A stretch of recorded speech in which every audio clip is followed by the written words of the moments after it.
8 বছর আগে ভাবির একটা মিথ্যা অবাদের জন্য আমার পরিবার আমাকে ত্যায্য পুত্র করছে। আমিও খুশি মনে তাদেরকে ছেড়ে চলে এসেছি।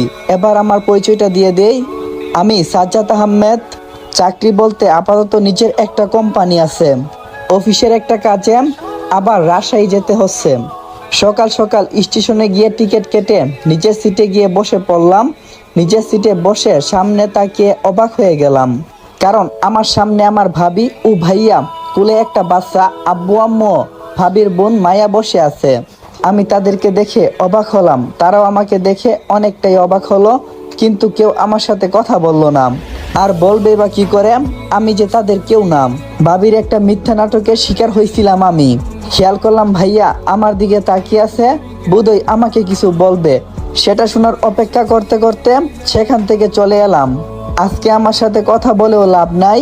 8 বছর আগে যদি আমার কথাটা শুনতো, তাহলে হয়তো আজ তাদের সাথে কথা বলতাম, কিন্তু তারা আমার সাথে কথা বলেনি।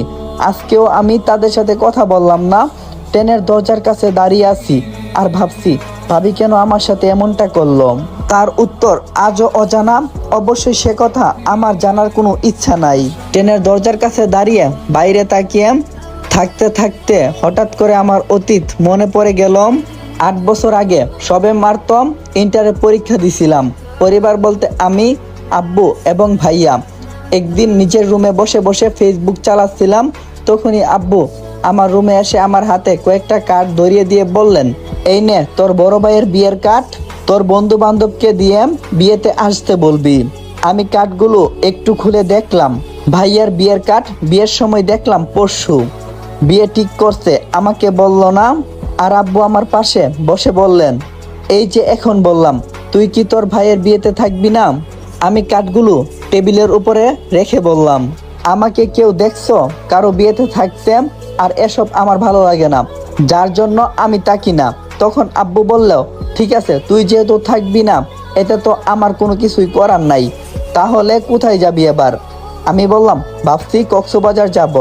আব্বু বলল, ঠিক আছে। তখন আব্বু কিছু না বলে সেখান থেকে চলে গেলেন। পরের দিন ভাইয়ার বিয়ের কার্ডগুলো আমার বন্ধুদেরকে দিয়ে রাতে বাসে করে রওনা দিলাম কক্সবাজারের উদ্দেশ্যে। 5 দিন থেকে আবার রাতে বাসে করে বাসার উদ্দেশ্যে রওনা দিলাম।